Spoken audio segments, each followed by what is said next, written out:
No touchdowns allowed, a divisional win. It's safe to say the Commanders' 2025 season, it's off to a good start.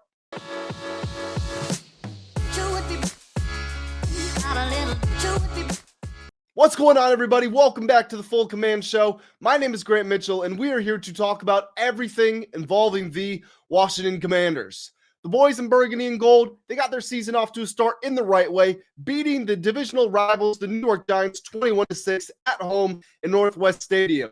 Touchdowns from Zach Ertz, Jacory Croskey-Merritt, and Deebo Samuel. The boys did not allow a touchdown, 2 field goals for the Giants. One of them pretty embarrassingly. They had 5 attempts from the 2-yard line, and they ended up having to kick the field goal. We are going to get into my game recap and my 5 players to remember, my official series after every game throughout the preseason, regular season, playoffs, and everything. Anytime there's a game, you're going to get the 5 players to remember. So we're going to jump into all of that. But before we do, guys, make sure you smash that like button if you are excited to celebrate the Commanders' first official win of the new season. Also, hit that subscribe button if you're new around here. I'm coming out with daily content. Posted my first ever vlog yesterday. Honestly, I don't know quite how to feel about it. I can't believe I was that guy who was recording out the game. But hey, thought I would try something out. Let me know if you did enjoy that or not. And if you didn't, then honestly, maybe just let's keep it to nice comments, because again, I didn't feel too great about filming it anyway, but it is what it is, guys. We're going to try to do everything as always to bring as much content to the channel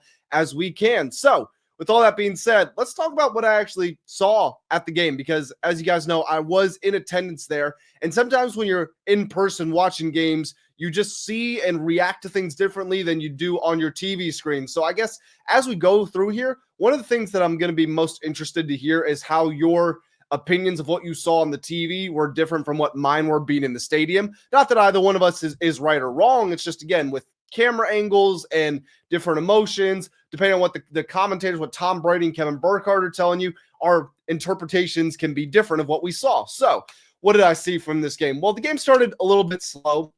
Obviously, the Commanders punted on their first possession of the season. They didn't get to score their second points. Well, they didn't get their second score in possession until there were 5 minutes left in the second quarter. It was also strange how the Giants never really got anything going, yet they were able to dominate the time of possession battle. And that also certainly played a role in the Commanders not scoring as many points as you would have thought they would have been capable of, given how this game actually played out. There was also the botch execution going into the end of the first half, where Jayden Daniels and company, they get down towards like the 15-yard line or so. Jayden scrambles up the middle. Then they end up snapping the ball. Actually, he doesn't scramble. It was a quarterback draw, but it's a run up the middle. Then they get the ball snapped. Jayden throws it out of bounds with 3 seconds left. It's intentional grounding, 10-second runoff. No chance to kick the field goal. No chance to score a touchdown.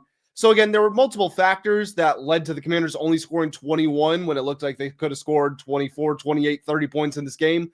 But still, things were never really close. The way this defensive masterclass started with that Javon Kinlaw just blowing up the first play and then immediately flexing to the fans. After all the talk this offseason about how Adam Peters' one big mistake was giving Javon Kinlaw such a massive contract, and Javon Kinlaw is not that good of a player anymore, whatever. He's a first-round bust.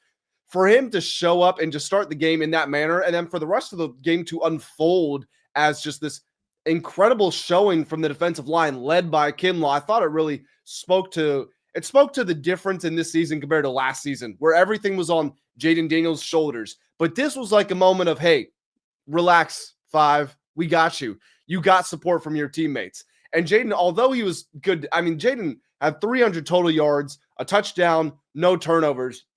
And we're talking about him as if he played an average, maybe even disappointing game. And in some ways, that is what happened.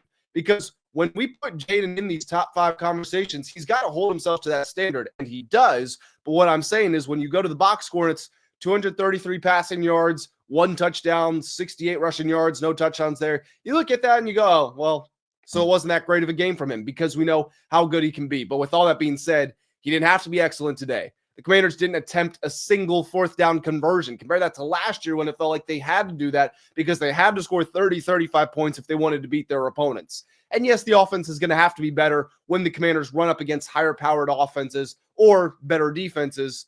But in this situation, for the defense to just totally take over the game and then to get the running support from Bill, to get the big plays from Deebo. It shows that this is a much more complete team than it was at any point last season. And that's not me dissing last year's team because they did something incredible, but just the general roster composition and the wider spread of talent that is now available, you can definitely see the difference with this team. One thing that was I don't know what the word I want to use for this is. It was nice to see in an unfortunate moment. Micah McFadden went down. It looked like they were air casting him. Now it sounds like he may have actually avoided any broken bones, which is pretty remarkable because he was in some serious pain. And again, it looked like they were putting an air cast on him. But Micah McFadden went down. Jayden Daniels and Bobby Wagner went over, stood right in the middle of the Giants huddle, and we're just talking to him, making sure that he was in good spirits. And they were, not that the other Commanders didn't care because they did come out later, but that was when he was on the cart and they were taking him off and the crowd was clapping. The Commanders walked over. Jayden and Bobby were straight in the middle of that Giants huddle, and I just thought that spoke to their leadership. We've got two great players leading the efforts here in Washington, D.C. Throughout the course of this game, Russell Wilson was running for his life. He was 17 of 37. That completion percentage is nasty. He was just throwing the ball up and praying a lot. The Quan Martin interception, which I'm going to talk about in just a moment here, but that Quan Martin interception, Russ wasn't throwing it to anybody. I can't remember if it was the third quarter or the fourth quarter, but he just hit the point where he knew there was nothing going his way. And it was a 7-man blitz. He said, screw it. I'm just throwing it, hoping for the best. Quan Martin gets the interception. Now, that play in particular, Lord have mercy. How are we calling a roughing the passer on Bobby Wagner? He hits Russ the moment Russ is throwing the ball. There's no follow through.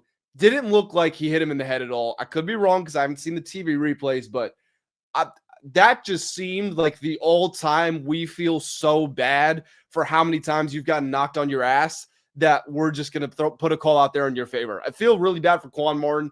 He deserved that one. He lit Russ up earlier in the game. He had some really nice tackles. He deserved to play. That secondary deserved a big play for their performance. It shouldn't have just only been the defensive line getting the plaudits. The secondary also held up as well. And that was their moment. And it felt like the refs took it away unfairly. So it is what it is, but still a great showing from them.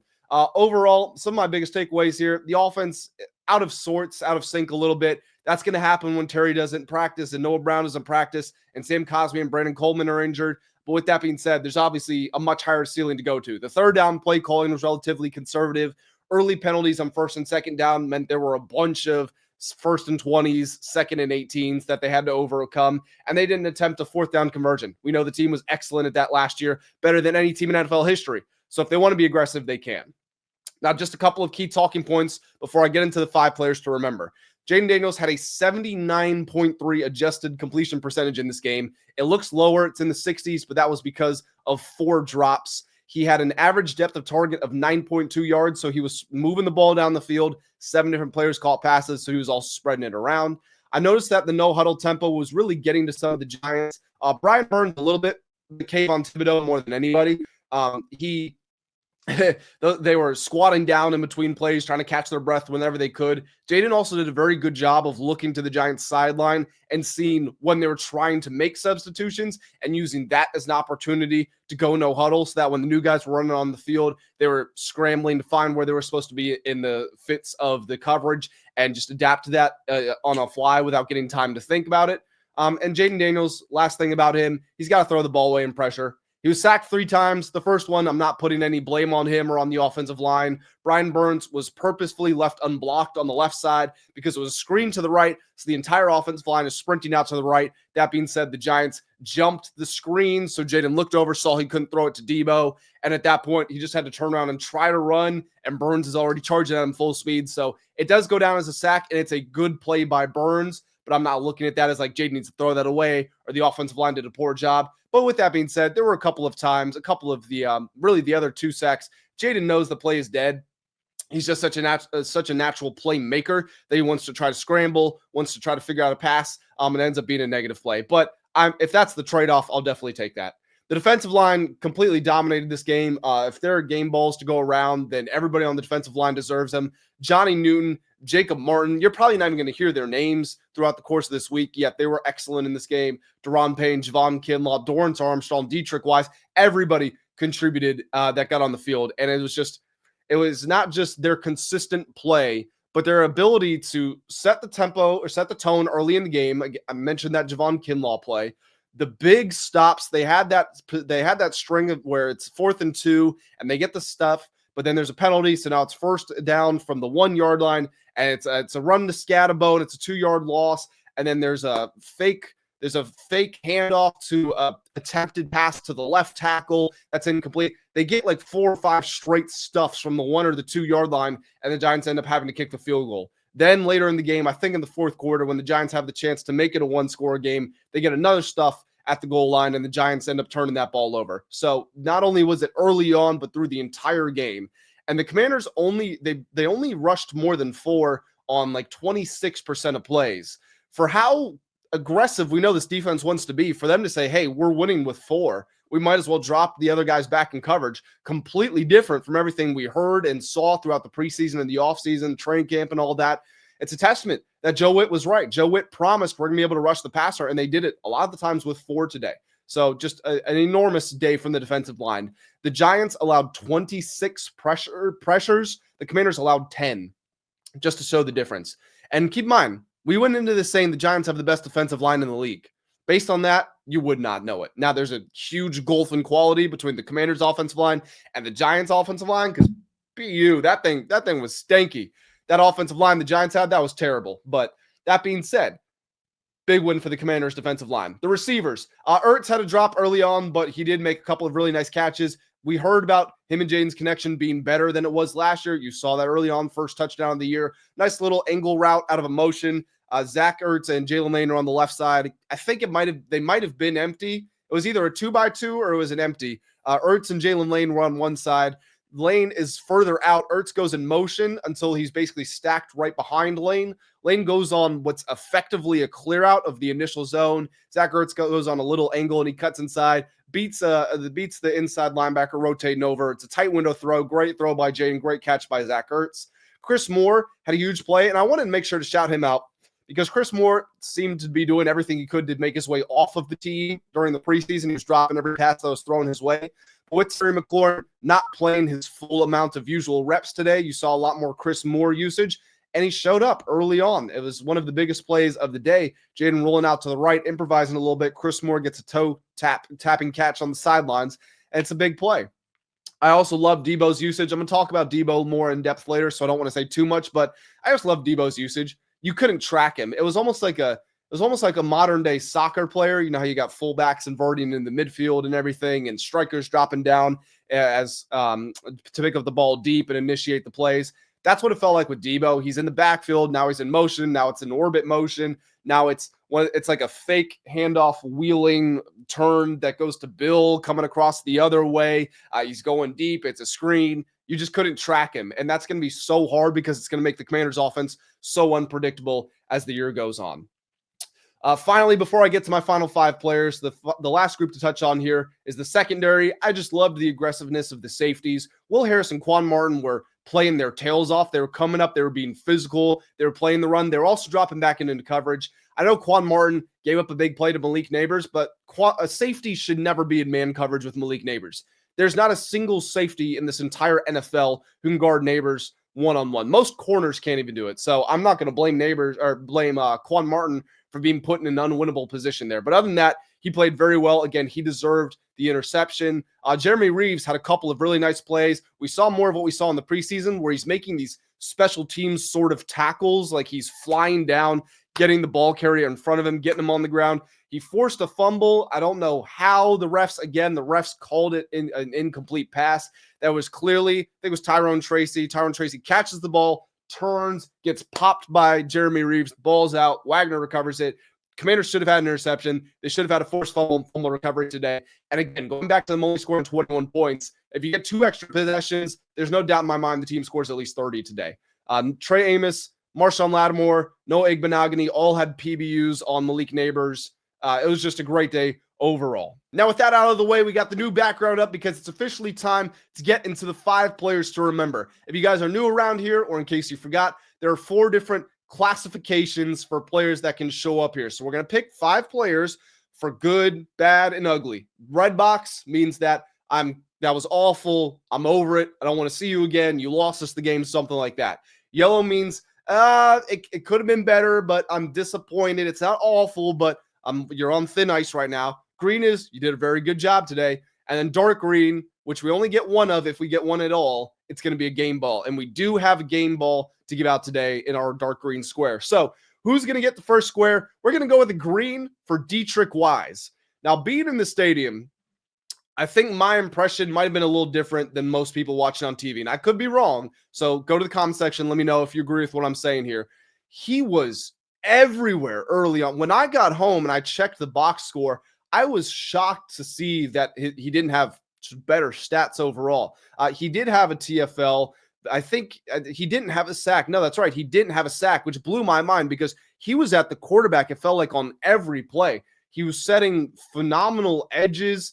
So if Payne or Kinlaw were getting penetration up the middle, the running back could not bounce it outside because Wise was just playing this. He was like one of those elephant ends, just this massive dude on the end that you can't move out of the way. There were a couple of times where he was coming on pressures and he was never really going to get to Russell Wilson. But because he's such a huge man and he was staring down where Russ wanted to throw the ball, Russ couldn't throw it there. I'll give you an example. There was a third down on, might have been the Giants' first possession of the game, maybe their second one, but Russ is looking to throw a little flat route to a receiver. I think it was a bunch. I think it was a bunch concept, and he was trying to get it to the flat, and Wise just makes himself huge as he's sprinting at Russ. So Russ has to go sidearm and try to fit it around and under Wise's arms, and as he does that, he dirts the ball. The receiver's open, but he can't get it to him. And it was just plays like that where I felt like Wise was changing the entire complexion of the game, even if he wasn't getting 2-3 sacks. And after every play, he was slapping his teammates on the helmet. He was looking at the stadium. He was flexing. He was getting everybody pumped up. And it's that sort of passion, but production, the marriage of those two from someone who's been with New England, where they've been winning Super Bowls, right? Like, this is a guy who knows how to win, and he set the tone early. And I don't think you can put a price on that. Having someone come in and set the tone, and for that to carry on for the rest of the game. If the Giants end up having a bunch of success later on in the game, maybe I wouldn't even talk about Wise right now. But I did feel like the way he played early on was a major catalyst in the rest of the defensive line doing what they did for the entire day. So Deatrich Wise deserves his flowers, and he starts us off with a green square. We're going to give another green for a rookie, Jacory Croskey-Merritt. I don't want to go through this entire season constantly downplaying what Brian Robinson Jr. did, and I'm still appreciative of Brian Robinson. We should all be. But with these new opportunities opening up for Bill, it's very apparent to me that he's going to make the best of them, and he's going to at least give himself the chance. He's going to earn the carries to show to the coaching staff, hey, either you like me or you don't, but I'm going to make sure that I work hard enough and I make plays enough that you're going to give me the ball so that you can then evaluate me based on that. He only had 10 carries in this game, right? But Austin Ekeler got the first carry of the game, and Ekeler was getting more carries early on. But then as the game wore on, especially in the middle parts, you could see more Bill. And he was making big plays. Again, he only had 10 carries today. 3 of them went for at least 10 yards. Last year, the entirety of last season, Brian Robinson Jr. had 19 carries of 10-plus yards. So Bill is on pace right now to get to that mark in about 6 games. Really, like the first quarter of the 7th game, he would be at B-Rob's total for explosive runs. He also, that 42-yard carry in the 4th quarter to basically ice the game away, that was 2 yards longer than Brian Robinson Jr.'s career high. And he did it in his first game off a goal line run.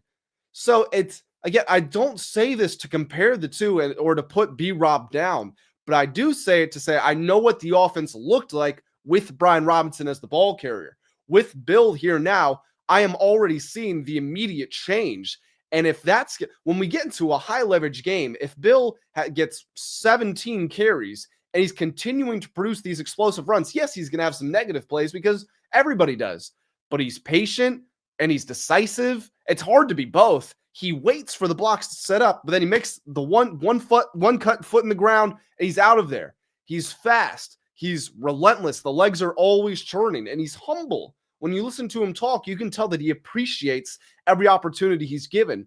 And I'm sure being a 0-star recruit, spending 4 years at Alabama State, having to transfer to New Mexico, having to transfer to Arizona, but then you don't get to play at all, yet you still spend the entire year playing scout team. Cliff Kingsbury's talked about that a number of times.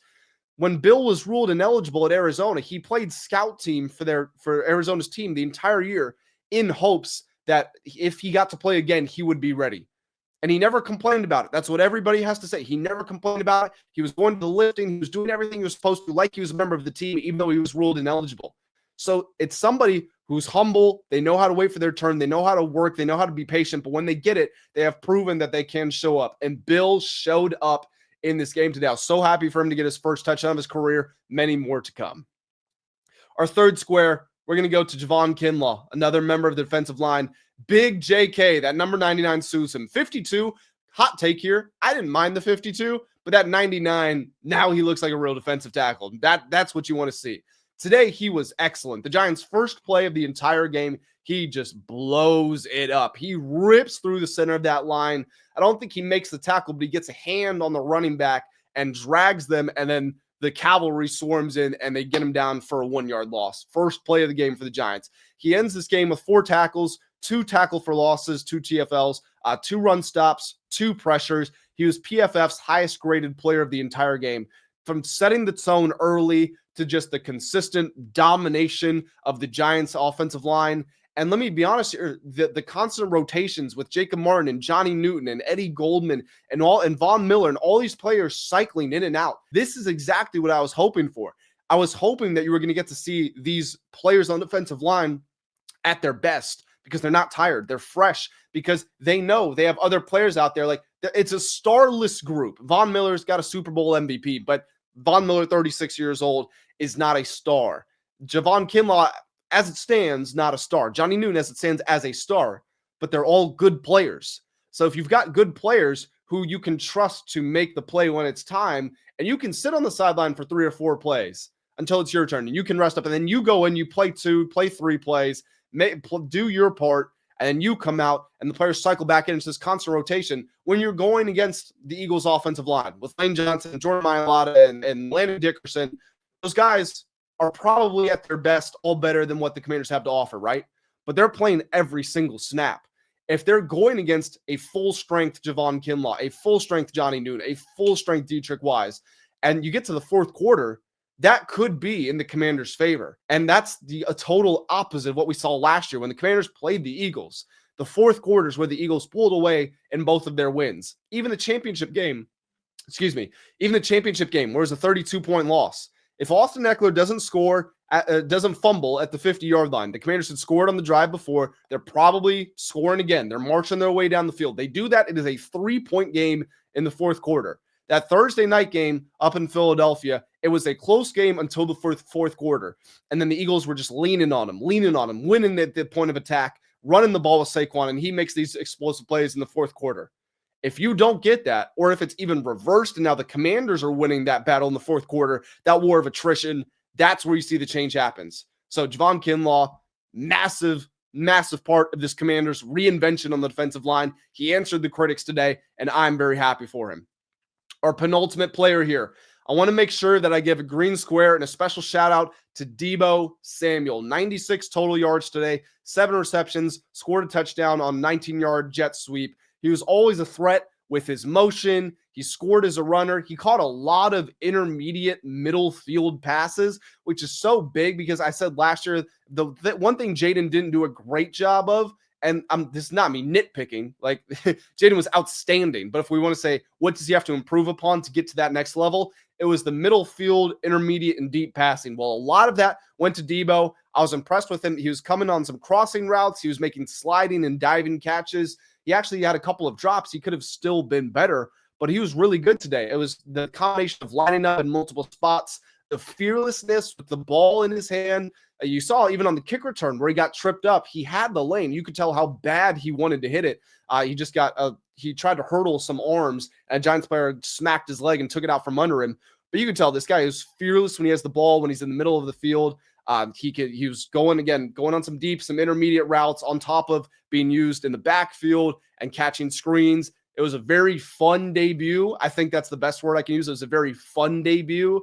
And this Packers defense just put a world of pain on the Detroit Lions. It's a short week, But Deebo, having played in 2 Super Bowls, being this physical player, I think he's going to be up for the challenge. And then my game ball, a guy whose name I don't think I've said yet, and I've tried to be intentional about that because I thought it was his best game in years. I thought he was excellent, 10 out of 10. Daron Payne gets dark green here for the game ball. Contract year, Daron Payne is different. That's all I'm going to say. Do I think that he is motivated by money? Do I think he's greedy? No, I'm going to throw that narrative out the window. I actually think it has nothing to do with money at this point. I think he's hit a certain level of peace. That combined with the faith the coaching staff has in him, I think that leads to what you saw today. When I was listening to Daron Payne's interviews throughout the offseason, the coaching staff was raving about him. They're saying he's more of a leader than he's ever been. He's approached this year with a sense of relentlessness and fearlessness.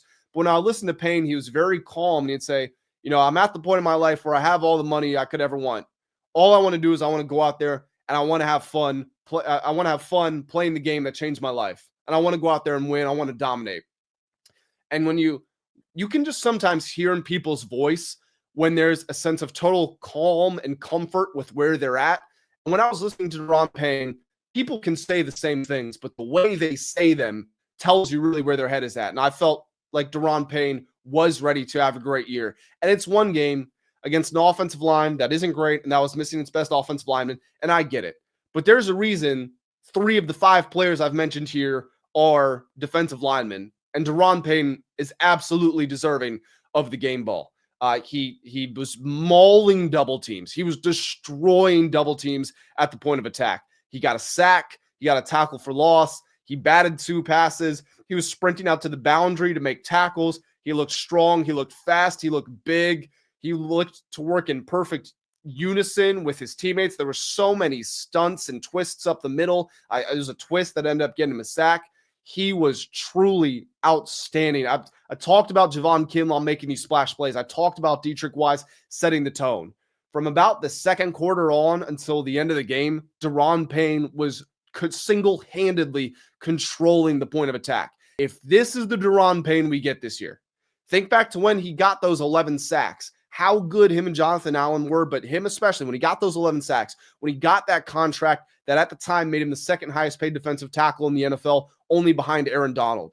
If that is the Daron Payne we're getting, with the improvements to the secondary, with the all-pros in the linebacking core, with this offense, this team can be phenomenal. So one final time here, my 5 players, we're going to get a green for Deatrich Wise, a green for Jacory Croskey-Merritt, a green for Javon Kinlaw, a green for Deebo Samuel, all green around here, nothing but money, and then a dark green game ball for Daron Payne. Guys, that is going to do it for my video today. My 5 players to remember. Make sure you smash that like button if you want to celebrate the Commanders winning their first game of the season. It's a short week, game in Green Bay on Thursday. Obviously, we're going to be talking about everything in the build-up to that. Make sure you do leave your comments. What do you think of the players that I chose? Would you change anyone else out? Do you think there were differences between watching on TV and watching in the stadium? Whatever you got to say, make sure you put in the comment section. Hit that subscribe button as always, and I will catch you in the next one. Have a great day.